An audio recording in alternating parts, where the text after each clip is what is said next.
김정일은요, 한 3번 정도 왔는데. 정일이는 어떻게 합니까? 김정일은 그때는 좀 젊은 데다가 걸어도 엄청 빠릅니다. 그 슬리퍼 끌고 막 날아다닌다더라고요. 그렇죠. 야, 난 진짜 봤다니까 이게. 시청자 여러분 안녕하십니까? 네, 오늘 또 심화영TV에 또 새로운 게스트 한 분을 또 초대했습니다. 선생님, 본인 소개 부탁드려요. 장세율입니다. 저는 2008년도 대한민국에 입국을 해서 지금 15년 차 정착을 하고 있는 탈북민입니다. 장세율 그러면 또 북한에 관심을 가진 사람들이 이분이 무엇을 하다가 오신 분이다라는 것은 대부분 너무 잘 알고 있습니다. 그러면 고향은 어디셨나요, 선생님? 저는 한경북도 청진에서 살다가 왔고요. 고향은 항해남도 강령군입니다. 그래서 저희 아버지가 직업군인이라 하니까 군에서 한 45년 정도 근무를 했거든요. 장교단 하니까 뭐 이사도 좀 많고, 저희 아버님이 사군단, 지금 항해남도 해주시에 주둔하고 있는 인민군 사군단, 거기서 이제 장교 생활을 할 때 저희 형제 4명을 다 거기서 났어요. 그래서 고향은 항해남도인데 아버님을 따라서 이제 여기저기 전국에 많이 다녔죠. 그러면 강령 하니까 선생님 제가 생각나는데 얼마 전에 이만갑을 보고 왔습니다라고 온 일가족이 탈북해 왔던 해엄 배를 타고 왔던 그 가족이 황해도 강령에서 출발했습니다. 맞습니다. 그 보니까 감회가 어떻던가요? 야, 진짜 강령이라는 곳이 그 6.25 동란 이전에는 남쪽 지방이었어요. 그렇죠. 그러다가 저 북한하고 전쟁을 하면서 수복이 돼서 북한에서는 이제 새로운 행정 체계를 구성을 했는데 여기서는 예전에는 옹진군에 소속이 되었던 거로 이렇게 알고 있습니다. 개성의 장풍하고 이제 항해도의 옹진하고 거기서 이제 절반 떼가지고 강령군이라는 걸 내놨거든요. 위치적으로 감각이 없는 분들은 연평도를 포격한 갯머리 마을을 갯머리 초소, 이것이 바로 강령군에 소속이 되어 있는 그 인민군 초소입니다. 우리 연평도에 포로 쐈지 않습니까? 그 강령군에서 쏜 겁니다. 그 제가 얼마 전에 강화라는데 일정이 있어서 갔는데 그 바로 앞에 강령 이렇게 지도상에 보니까 바로 그렇죠. 앞에 있는 거예요. 그 개성하고 비슷하게 이렇게 수평상에 있더라고요. 맞습니다. 내가 참 멀리 왔다라고 생각을 했죠. 근데 선생님 그 강령에서 살다가 몇 살 때 청진으로 이사 왔나요? 강령에서는 태어나서 한 11개월 정말 거기에 있다가 이사를 했는데 아기 때구나. 아기 때고 그 군대 때 인민군 복무를 하면서 제가 그 사이버 대학을 나왔거든요. 이게 미림대학이라고 현재는 기밀군사대학입니다. 그때는 미림군사대학이었는데 제가 그 논문을 사군단 작전지를 이제 기본 논문 테마로 잡단하니까 그때 갔을 때 고향을 한번 방문을 했었습니다. 그렇군요. 그럼 선생님 그 청진에서 어떻게 하다가 선생님은 이렇게 좀 해커로 키워지는 미림대학 이런 데 갈 수 있었나요? 뭐 똑똑해서가 아니라 머리 나쁘면 저 같은 머리 나쁜 사람은 못 가죠. 딱 봐도 머리가 좋게 생기셨단 말이죠. 동글동글한 게. 이게 공부하고 조금 생활하고는 좀 틀려요. 공부 잘하는 사람들이 북한에서도 굴띠주라고 하거든요. 그래서 저도 이제 그런 소리를 조금 들으면서 자랐는데 이 굴띠주라는 건 공부밖에 모른다.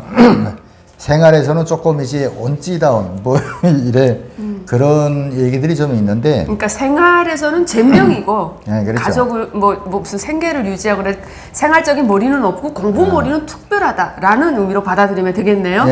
미림대학이라는 게 사이버지 않습니까? 사이버, 특히나 프로그램, 이게 우리가 프로그래머입니다.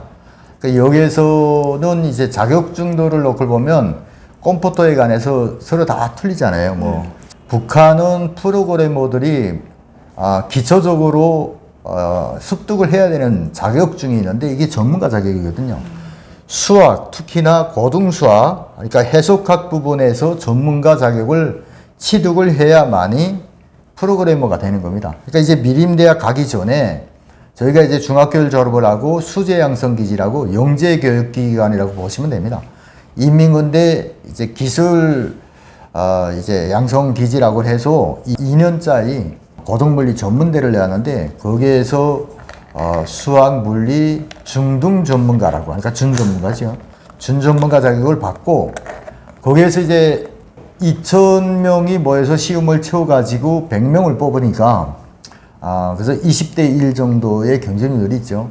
뭐 실력으로 일단 미림대학에 배치가 되면 그 미림대학에서도 또 5개 조로 또 나눕니다. 그러면 아예 미림대학이라는 곳이 어느 지역에 청진에 있지는 않을 거잖아요. 평양시 형제상구역 제산내에 있습니다. 조선예술영화 촬영소하고 이제 인접해 있는데 지금 현재도 이제 거기에 위치를 하고 있고 미림군사대학이 기밀군사대학으로 바뀌었는데 맨 처음에 지명을 따가지고 미림대학이라고 했어요.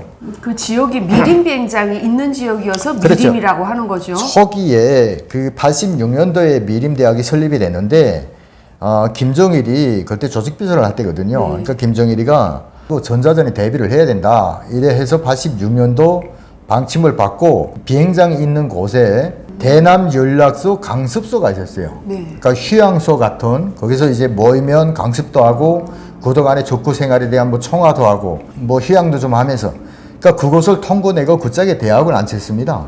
근데 거기에 수용 능력이 한 200명 정도밖에 안 되거든요. 작은 대학이네요. 작죠. 아니, 작았어요. 그러니까 위치가 작으니까 거기에 미림대학이 신설이 돼서 거기서 시작을 하다가 이제 앞서 말한 형제상구역 제산내로 간 겁니다. 그러니까 제산내로 가다 나니까 우리는 맨 처음에 내가 2기로 들어가니까 5년짜리 대학인데 군사대학이 우탕년에 100명밖에 없었어요. 저희가 들어갔을 때는. 그리고 이제 들어가서 공부를 하다 나니까 우리 학업생들이 계속 생긴 거죠. 총 정원 인원이 그 학생은 500명입니다. 그리고 이제 교직원들 뭐 그리고 러시아에서 온 프런제군사종합대학에서 온 뭐 교수들 25명 이켈 해서 정말 뭐 1000명 미만이었거든요. 이게 작으면서도 국비밀리에 완전히 베일에 쌓여진 그런 대학이다 나니까 엄청나게 작은 규모로 시작을 했죠. 그러면 거기에서 지금 예전에는 그 대학이 그렇게 뜨지 않았고 일반 사람들이 몰랐단 말이죠. 물론 그렇죠. 저희가 북한에 있었으면 제가 북한에 있었으면 전 들어본 기억도 사실은 없거든요. 잘 몰라요. 여기 왔으니까 그래도 정보가 오픈이 돼가지고 오픈소스에서 저희가 그렇죠. 들었는데 그런 대학에 다니던 당시에 대학교 안에서 뭐 사용하던 뭐 컴퓨터라던가 드시는 밥이라던가 이런 건 일반 대학하고 조금 차별화는 있었나요? 완전히 하늘과 땅 차이죠. 그렇겠죠. 당연히. 국가에서 키우는 인재인데. 그렇죠.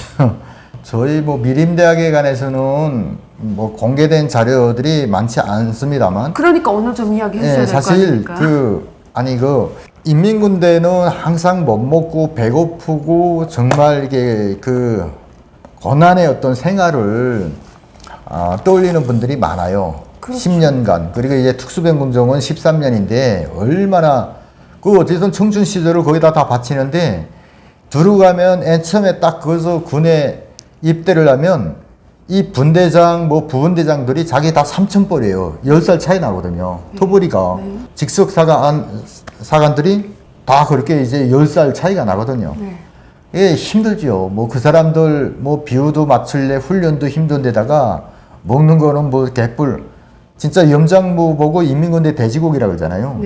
예, 그 정도로 이제 강구한데 저희 미림대학 특히나 이 사이버 대학은 지금도 얘네들이 그 사이버 가지고 돈을 엄청나게 벌지 않습니까? 그러니까 국가적인 투자를 해가지고 인재 교육기지를 딱 만들고 뭐 양성을 한 거죠. 진짜 매일 진짜 우유에 오리 반마리 이건 매일 떠올구면 안 되는 그런 근데 그 얘기를 하면 저는 북한에서 우유 한 번도 이게 맛본 적이 없는데. 아니 미림대학이라면 이게 군인들은 거의 다 압니다.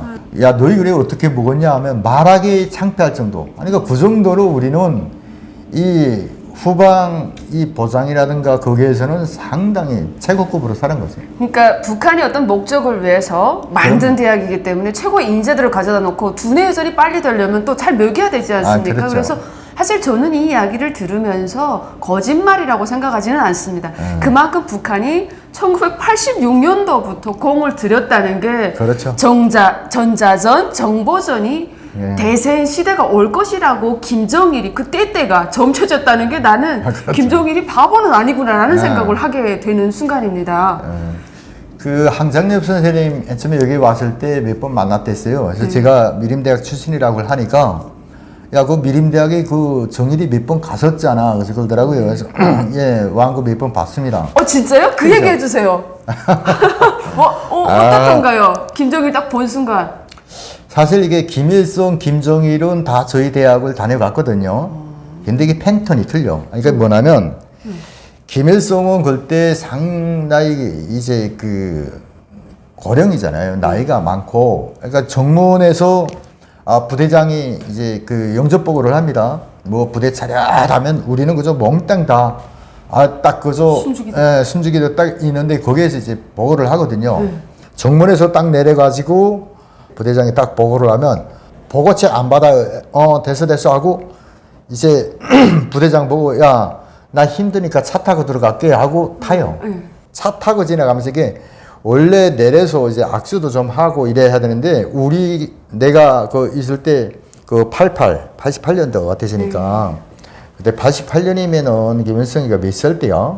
그 12년생이니까 70 고령이죠. 그렇죠. 70대 후반이죠. 그렇게 됐었는데 글쎄 이런 얘기를 해도 되나? 이게 뭐 수령에 대한 이런 뭐 그런 게 아니고 그때의 정서, 감동에 대해서 감정에 대해서 얘기를 하면 이게 김일성을 사람들이 조금 좋아했다는 이유가 뭐냐면 현지 시찰하는 패턴이 틀려요.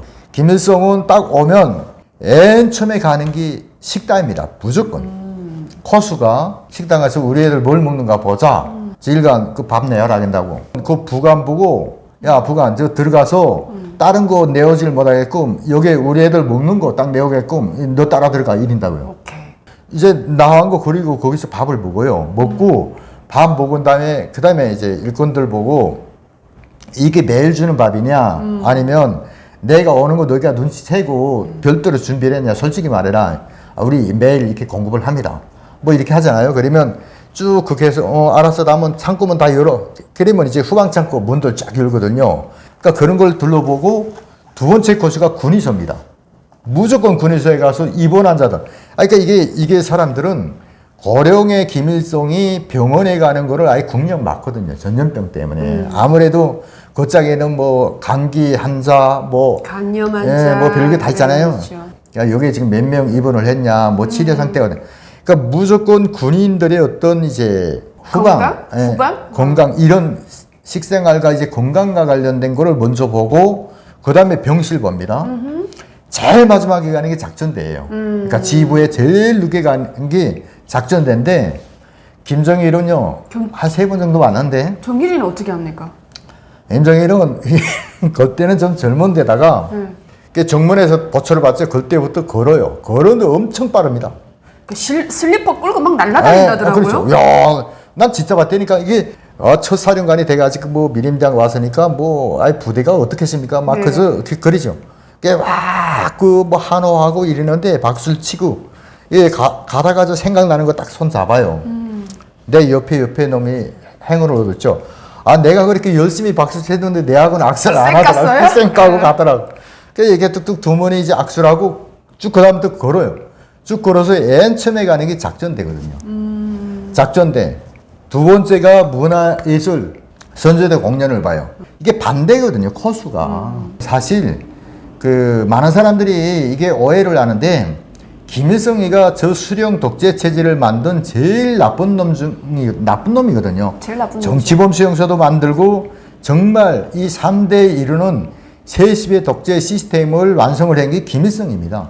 그런데 김일성은 왜 아직도 북한 인민들 그리고 북한 사람들이 이게 이미지 머릿속에는 좋다고 느껴지는가 하면 인상도 그렇고 원래 이 사람과의 이 교제술이 그렇게 뛰어나요. 여기 내가 그 정치인들 딱 어디 노량진에 나가서 뭐 진짜 아예 90도 허리 굽혀서 인사를 하고 큰절 올리는 거 보고 김일성 생각 자꾸 난다니까.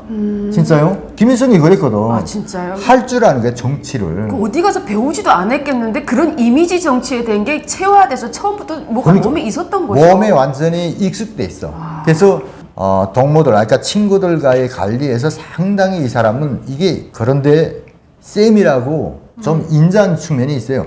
그러니까 많은 그 사람들이 그 김일성에 대해서 기억을 하는 게 커서가 아니라 그 작은 잔정에 눈물겨운 이런 감동을 받거든요. 이미지 쇄신을 한 거죠. 그렇죠. 정말 나쁜 놈인데 겉에만 싹 겉껍데기 화려하고 아주 그 인상 푸근하게 그러니까 그런 이미지 정치를 김일성이는 좀 나름 잘 했던 것 같습니다. 그렇죠.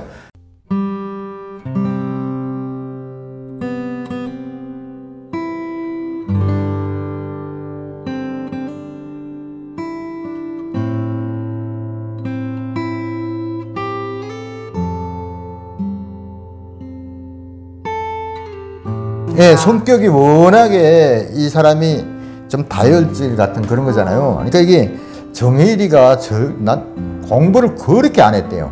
자기는 쭉 가면 막수 내린주의 그 서적을 7번이나 읽었다고 간부들 앞에서 자랑을 하는데 자기하고 눈 마주치는 순간 입을 딱 다문 돼요.